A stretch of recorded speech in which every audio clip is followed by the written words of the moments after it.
30-35 शिष्यों ने उसको उठा करके ऊपर लेके आए जहां निखिलेश्वरानंद बैठे हुए थे और सामने लिटा दिया। उसने आंखें खोली और जब देखा कि सामने ही गुरुदेव निखिलेश्वरानंद बैठे हैं तो तुरंत हिम्मत करके बैठने की कोशिश की। उसके चेहरे पर एक अपूर्व तेज और आनंद और मुस्कुराहट थी। निखिलेश्वरानंद ने पूछा कि कैसा लगा? उनका गुरुदेव, शायद मेरे कई कई जन्मों के पुण्य थे कि आपने आज्ञा दी, आपने कूदने की आज्ञा दी, मैं कूदा। इतना सोचने और विचारने की तो जरूरत भी नहीं थी कि मैं क्यों कूदूं, कहां से कूदूं, कब कूदूं। आपके मुंह से सब निकलना था, मुझे कूदना था। निखिलेश्वरानंद ने उसके सिर पर हाथ फेरा और हाथ फेरते ही उसके सारे घाव मिट गए, रक्त निकलना बंद हो गया। जैसा शरीर था ठीक उसी प्रकार से स्वस्थ तंदुरुस्त शरीर बन गया। और शिष्यों ने देखा कि वास्तव में उसके चेहरे पर, शरीर पर एक अपूर्व ओज है, एक तेजस्विता है, एक चमक है। गुरुदेव का स्पर्श होते ही सारे शरीर में एक चेतना पैदा हुई है और उसकी कुंडली जागृत होकर पूर्ण रूप से ध्यान लग गया है। और यही शिष्य आगे चल करके निखिलेश्वरानंद का अत्यंत प्रिय शिष्य बना। माधुरानंद हिमालय का श्रेष्ठतम योगी, जिसने अपने जीवन में आगे चल करके अग्नि विद्या को प्राप्त की, जिसने आगे चल के ब्रह्म विद्या को प्राप्त की और पूर्ण रूप से ब्रह्मर्षि कहलाया। आज भी संपूर्ण हिमालय में उसका नाम अत्यंत सम्मान, प्रेम और श्रेष्ठता के साथ लेते हैं। शिष्य का तात्पर्य है कि गुरुदेव आज्ञा दे, उसका पालन किया जाए।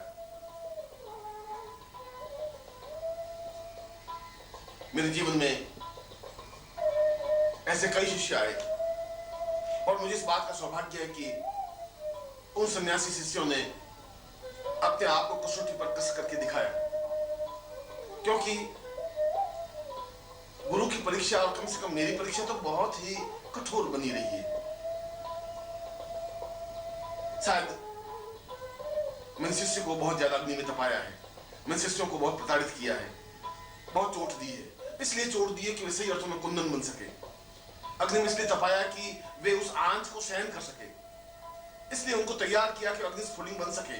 वे कच्चे सन्यासी नहीं रहे, वे घटिया सन्यासी नहीं बन सके, वे हिमालय में रहे तो तेजस्विता के साथ रह सके और ये कह सके कि मैं निखिलेश्वरानंद का शिष्य हूं। और इसीलिए आज उन सन्यासी शिष्यों का सम्मान है, आदर से लोग देखते हैं। वहां के निवासी, वहां के ग्रामीण, वहां के रहने वाला साधु, सन्यासी, योगी कि अगर निखिलेश्वरानंद का शिष्य है तो अपने आप में अद्भुत और तेजस्वी शिष्य होगा। और जिस प्रकार से सन्यासी शिष्य अपने आप में अद्वितीय रहे हैं, गृह शिष्यों पर भी मुझे गर्व रहा है। यह अलग बात है कि उनकी अपनी सीमाएं रही हैं, यह अलग बात है कि वे उस रूप में समर्पित नहीं हो पा रहे हैं, यह अलग बात है कि उनमें फना होने की उतनी कला नहीं है, यह अलग बात है कि वे उस तरीके से ग्रहण नहीं कर पाते। जो बहुत कुछ दांव पे लगा देता है वो बहुत कुछ प्राप्त कर सकता है, जो कुछ खोएगा नहीं वो कुछ पा भी नहीं सकता। पाने के लिए बहुत कुछ खोना पड़ता है, अपने जीवन को दांव पे लगाना पड़ता है, अपने प्राणों को दांव पे लगाना पड़ता है, अपने आप को उत्सर्ग कर देना पड़ता है, अपने आप को न्योछावर कर देना पड़ता है। और न्योछावर होने के बाद जो कुछ खिलता है वो अपने आप में हजार हजार गुलाबों से भी ज्यादा सुगंधित बनता है, अपने आप में तेजस्वी बनता है, अपने आप में मधुरम बन जाता है। इसलिए मैंने कहा कि शिष्यता की कसौटी बहुत कठिन होती है। शिष्य बनना बहुत कठोर होता है, इतना आसान नहीं है। शिष्य बनने के लिए अपने आप को उत्सर्ग करने की भावना होनी चाहिए, सिर पर कफन बांधा हुआ होना चाहिए, पांवों में ताकत होनी चाहिए, तेजस्विता होनी चाहिए।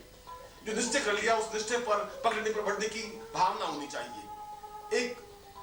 एक खतरनाक खेल होना चाहिए और मन में संकल्प शक्ति होनी चाहिए कि मैं अपने जीवन में, यदि गुरु ने आवाज दी है, यदि गुरु इस बात को बार बार कह रहे हैं कि मुझे केवल 1 या 2 या 5 या 10 शिष्य चाहिए, तो क्या इस पूरी पृथ्वी पर 5-10 शिष्य नहीं मिल सकते?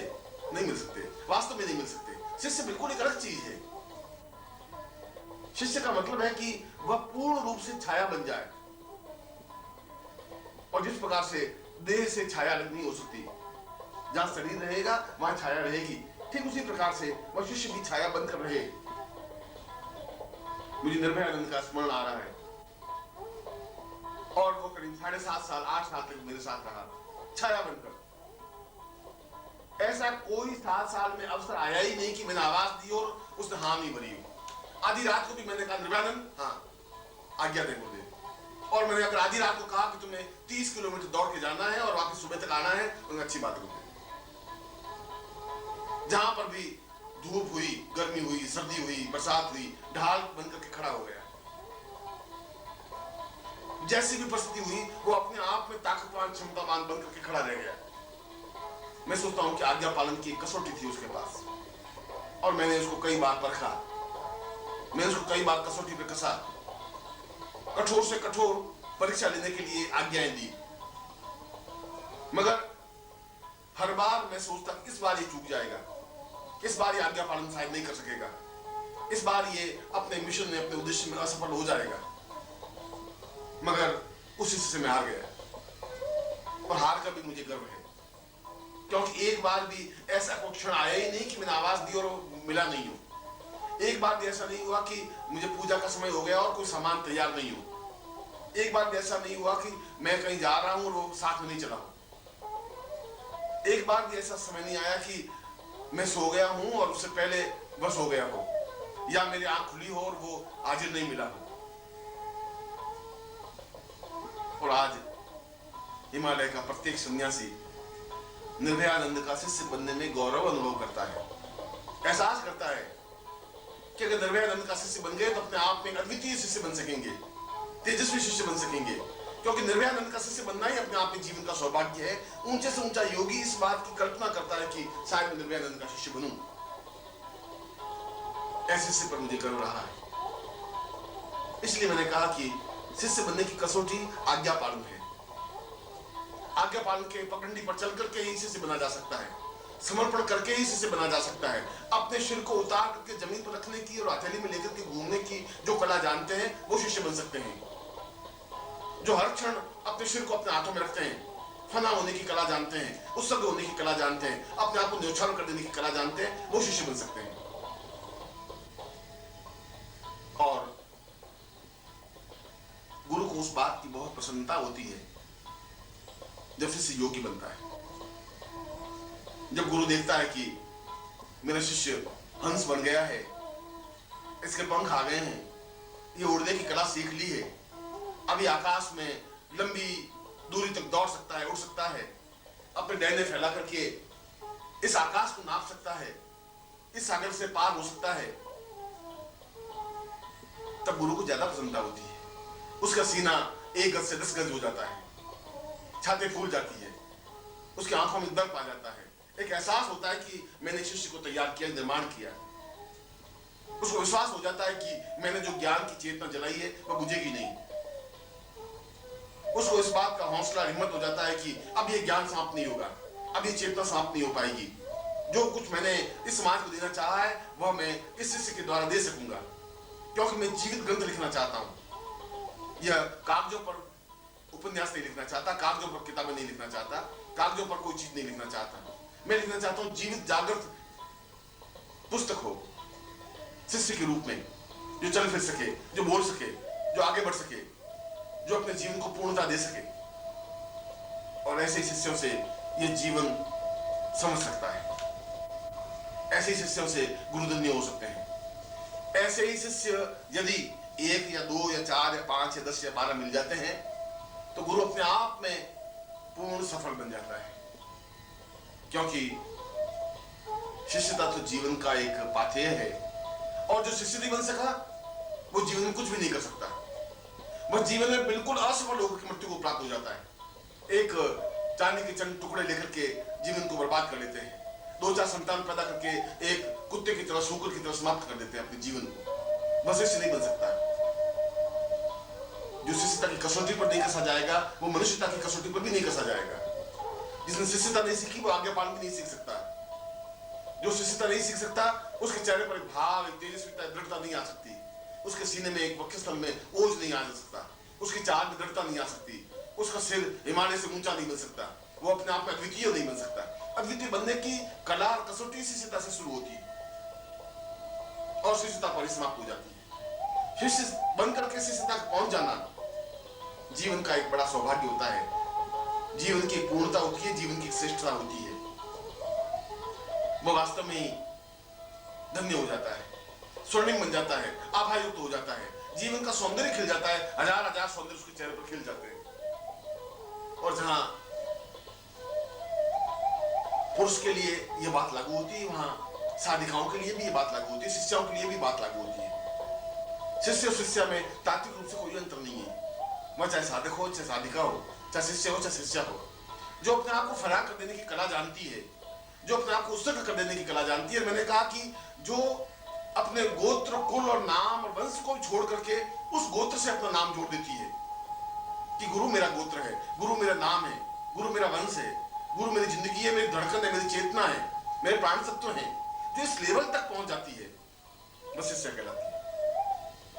केवल हाथ जोड़ देने से शिष्या नहीं बन सकती, केवल आंखें बंद कर देने से, अगरबत्ती लगा देने से शिष्या नहीं बन सकती।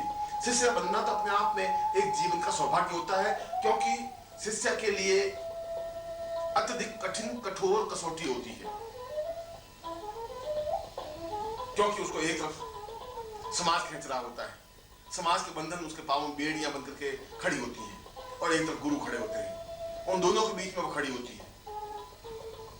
मगर जिसने चुनौती झेली ही नहीं, जिसने अपने जीवन को उत्सर्ग ही नहीं किया, जो समाज के बंधनों से जकड़ करके रही गई, तो शिष्या बन ही नहीं सकती। बस शिष्या क्या हो सकती है? जो तूफान की तरह बढ़ सकती है, हिम्मत और हौसले के साथ आगे बढ़ सकती है, जो निश्चय कर लेती है मुझे जीवन में वह सब कुछ प्राप्त करना है जो होना चाहिए। क्या होगा एक पति मिलकर के, क्या होगा एक पिता मिलकर के, क्या होगा समाज मिलकर के, क्या होगा 4 से संतान पैदा करके। वह तो हजारों लाखों समाज के स्त्रियों ने पैदा किए हैं। मैं कुछ ऐसा करना चाहती हूँ जो अपने आप में अद्वितीय हो, तभी वह मीरा बन सकती है, तभी वह राधा बन सकती है, तभी तो उसका नाम गली गली मोहल्ले में उसका परिचित नाम हो सकता है। जो इस बात को कहे कि सूली ऊपर सहज पिया की किस विधि मिलनो होए। मेरे पिया तो सूली के ऊपर हैं, क्योंकि जितना सूली पर चढ़ने से दर्द और दुख और वेदना सहन करनी पड़ती है, इस समाज को उतनी वेदना मुझे सहन करनी पड़ेगी, और मैं इस वेदना को सहन करूंगी ही, क्योंकि इस वेदना सहन करने के बाद में जो मुझे गुरु मिलेंगे वो अपने आप में अद्वितीय आनंद की अनुभूति होगी, अद्वितीय श्रेष्ठता और प्रेम का पराकाष्ठा होगी। उस दुख की घाटी को पार करके जब सुख की अनुभूति होती है, वो अपने आप में एक अद्वितीय अनुभूति होती है, अद्वितीय चेतना बनती है। इसलिए शिष्य के लिए चुनौती ज्यादा मजबूत होती है। शिष्यता के लिए और शिष्य के लिए अपने आप में ज्यादा ताकत, ज्यादा क्षमतावान चाहिए। और मुझे अपने जीवन में जहां शिष्य मिले, ऐसे शिष्याएं भी मिली। यह मेरे जीवन का सौभाग्य है। मुझे श्रेष्ठतम गुरु मिले, श्रेष्ठतम शिष्य मिले, श्रेष्ठतम शिष्या मिली, प्राण चेतना मिली, जीवन के सौभाग्य मिले, और मुझे उन सब पर गर्व है। प्रश्न ये नहीं है कि हम क्या सीखें, प्रश्न यह भी नहीं है कि साधना का मूल उत्सव, मूल मर्म क्या है। साधना बहुत छोटे लेवल की चीज है। जब आदमी अ आ ई सीखना चाहता है, बालक, साधना कुछ वैसी चीज है जिस प्रकार से बालक अगर अ आ ई सीख लेता है तो दीवारों पर, स्लेट पर, जमीन पर, रेत पर, चारों तरफ लिखने की कोशिश करता रहता है, क्योंकि वो ये बताना चाहता है कि मैं अ आ ई सीख गया हूं। जिसका मन दिग्भ्रमित है, वह भी इसी प्रकार से जब एक मंत्र प्राप्त हो जाता है, एक साधना प्राप्त हो जाती है, तो चारों तरफ उसको बिखेरता रहता है, बताता रहता है कि मैंने बगलम की साधना सिद्ध की है या बगलम की साधना कर रहा हूं। इससे तो कुछ नहीं हो सकता। यह जीवन की श्रेष्ठता का उपाय नहीं है, यह तो प्रारंभिक बिंदु है। जीवन की श्रेष्ठता तो साधना से आगे बढ़ने की क्रिया है। यद्यपि साधना जीवन का आवश्यक तत्व और धर्म है, क्योंकि साधना के माध्यम से हम अपने जीवन के सारे प्रयोजन। ओम परम तत्वाय नारायणाय गुरुभ्यो नमः। ओम ह्रीं मम प्राण देह रोम प्रतिरोम चैतन्य जाग्रय ह्रीं ओम नमः।